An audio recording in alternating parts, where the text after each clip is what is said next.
अस्सलाम वालेकुम स्टूडेंट्स। उम्मीद करता हूँ आप सब लोग खैरियत से होंगे। आज के एक और लेक्चर के अंदर मैं आपको वेलकम करता हूँ।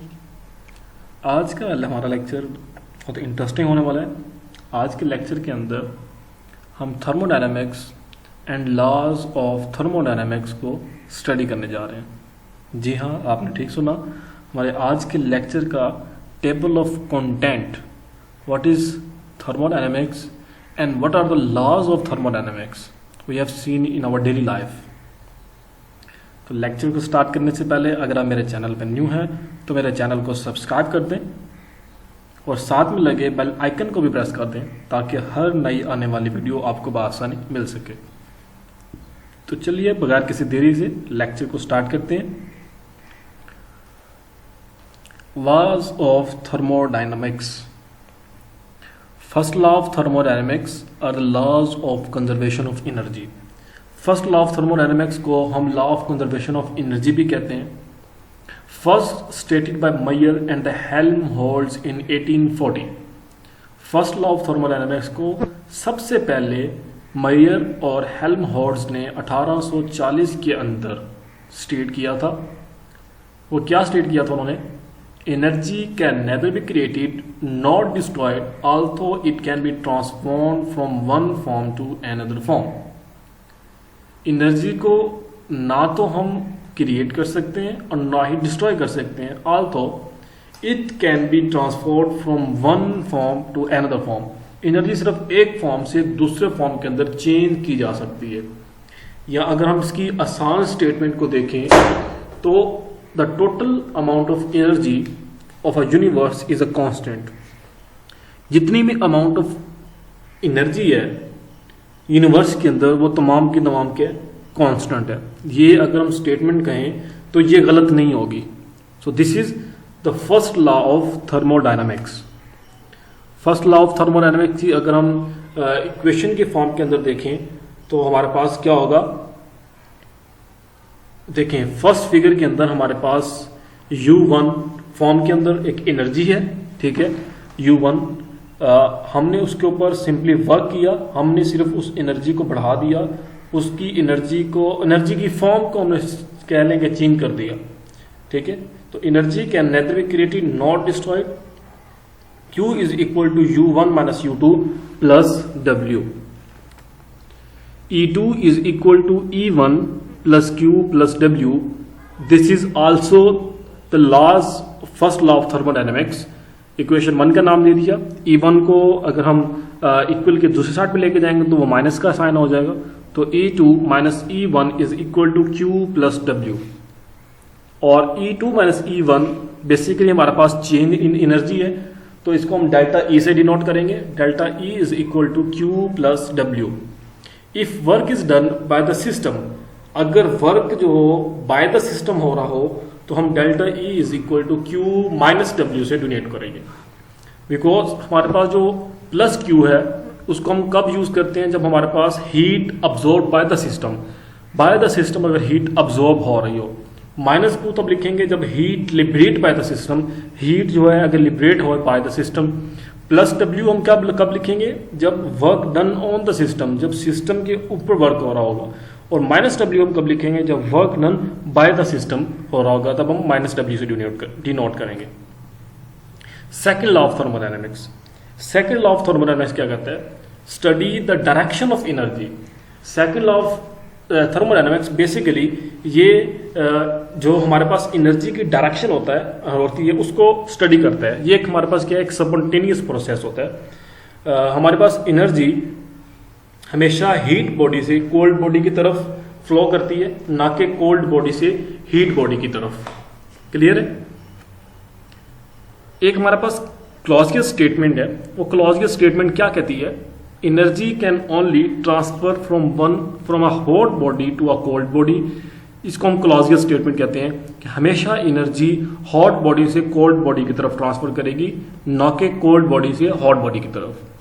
It is impossible to transfer heat from cold body to hot body without provide an external source। बगैर किसी हम एक्सटर्नल सोर्स को प्रोवाइड किए हम एनर्जी को कोल्ड बॉडी से हॉट बॉडी की तरफ मूव नहीं करवा सकते। All heat can not be converted into the work. Heat को वर्क के अंदर भी हम कन्वर्ट नहीं कर सकते। Some part of the heat is waste called sink. कुछ हमारे पास एनर्जी वेस्ट होगी जिसको हम सिंक का नाम देंगे। ये हमारे पास एक रिवर्सिबल रिएक्शन होता है जिसके अंदर हमारे पास क्या होगी, उसकी इंट्रोपी क्या होगी, जीरो होगी।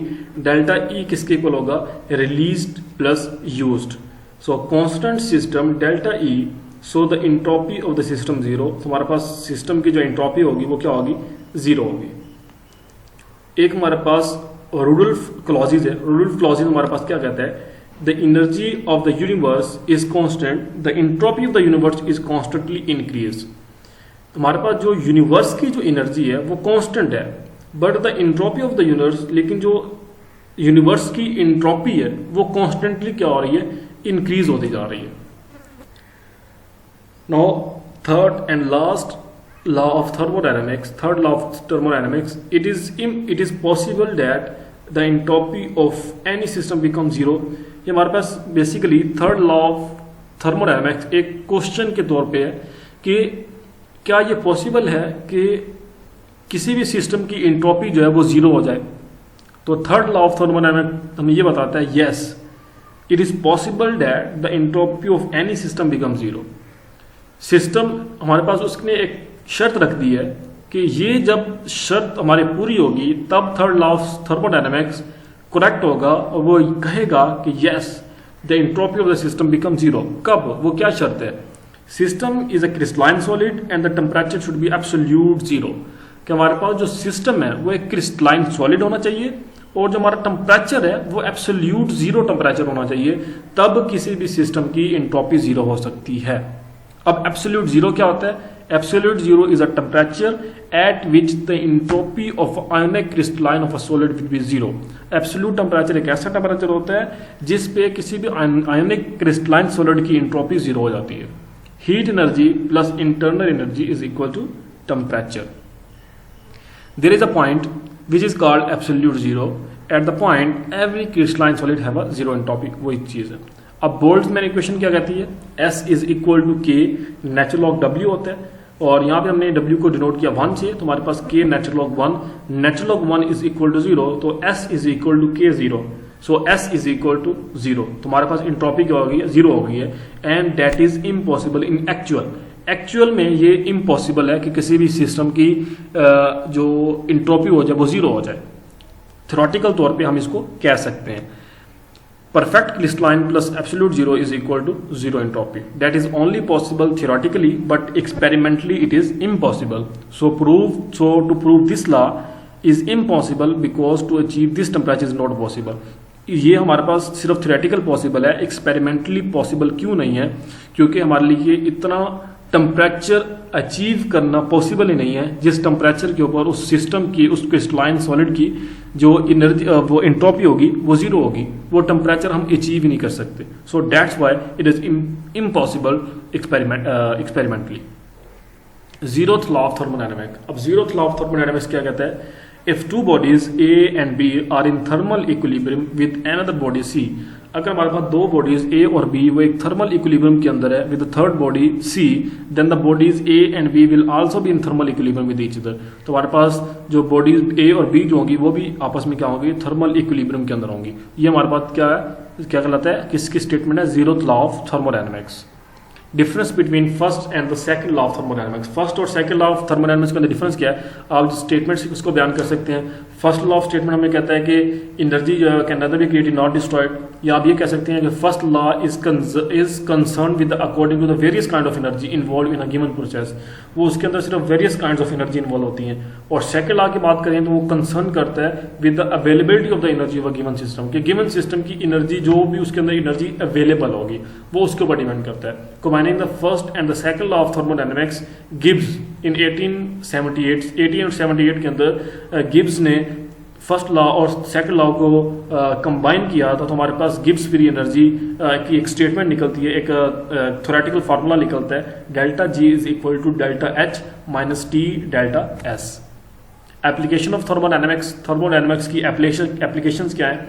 All types of vehicles that we use, cars, motorcycles, trucks, ships, aeroplanes and many other types work on the basis of the second law of thermodynamics. जितनी भी चीज़ें हैं जो कि सेकंड लॉ ऑफ थर्मोडायनेमिक्स के basis के ऊपर work कर रही हैं, जिनके अंदर हमारे पास trucks, ships, aeroplanes, vehicles, cars, motorcycles, तमाम की तमाम थर्मोडायनेमिक्स की बेसिस के ऊपर वर्क कर रही हैं। All the refrigerators, deep freezers, industrial refrigeration systems, all type of air conditioners systems, heat pumps, etc. work on the basis of the second law of thermodynamics. All types of air and the gas compressors, blowers, fans run on the various thermodynamic cycles. तमाम की तमाम Asia जो कि second law of thermodynamics की basis के ऊपर work कर रही हैं। This is the application of thermodynamics. Thermochemistry क्या चीज़ है? Thermochemistry is the study of the heat energy which is associated with chemical reactions and or physical transformation. Thermochemistry एक हमारे पास हीट की स्टडी है, हीट एनर्जी की स्टडी है जो किस चीज़ के अंदर एसोसिएटेड है, which is associated with the chemical reaction, जो कि केमिकल रिएक्शंस के अंदर और जो हमारे पास फिजिकल ट्रांसफॉर्मेशन हो रही होती हैं उसके साथ एसोसिएट है। और रिएक्शन में रिलीज और अब्जॉर्ब एनर्जी, कोई भी हमारे पास रिएक्शन है उसके अंदर या तो एनर्जी रिलीज होगी या वो अब्जॉर्ब करेगा, एंड अ फेज चेंज में डू द सेम। लेकिन हमारे पास फेज चेंज क्या होगा? सेम होगा, सच इन अ मेल्टिंग और अ बॉइलिंग, या तो वो मेल्टिंग पॉइंट होगा या बॉइलिंग पॉइंट के अंदर होगा। थर्मोकेमिस्ट्री के अंदर हमारे पास दो तरह के रिएक्शन आ गए हैं, exothermic reaction and endothermic reaction. Exothermic reaction कैसा होता है? Is a reaction that release heat to the surrounding. Exothermic reaction के अंदर एग्जिट से आप एक्स से आप जो है इसको जान सकते हैं। एग्जिट क्या करेगा? एनर्जी एग्जिट करेगा या एनर्जी रिलीज करेगा टू द सराउंडिंग। तो टेम्परेचर का सराउंडिंग का टेम्परेचर क्या हो जाएगा? इंक्रीज हो जाएगा। एंडोथर्मिक क्या होगा? इंटर, ठीक है, is a reaction that absorb heat. Endothermic reaction के अंदर क्या करेगा? रिएक्शन क्या करेगा? अब्जॉर्ब हीट करेगा फ्रॉम द सराउंडिंग, और जो सराउंडिंग का टेम्परेचर होगा वो क्या होता जाएगा? डिक्रीज होता जाएगा। थर्मोडायनामिक्स और थर्मोकेमिस्ट्री। थर्मोडायनामिक्स क्या चीज़ है? The science of the relationship between the heat and the other forms of energy. जो हीट और उनकी अदर फॉर्म्स ऑफ एनर्जी के दरमियान जो रिलेशनशिप है उसकी जो साइंस है उसको हम थर्मोडायनामिक्स कहते हैं। और थर्मोकेमिस्ट्री क्या चीज़ है? The area of thermodynamics that concerns the study of the heat absorbed और involved by chemical reaction, this is called thermochemistry. ये था हमारा आज के लेक्चर। उम्मीद करता हूँ आपने लेक्चर अच्छे से अंडरस्टैंड किया होगा। मिलते हैं नेक्स्ट लेक्चर के अंदर, तब तक आप सब लोग अपना ख्याल रखिएगा। खुदा हाफिज़।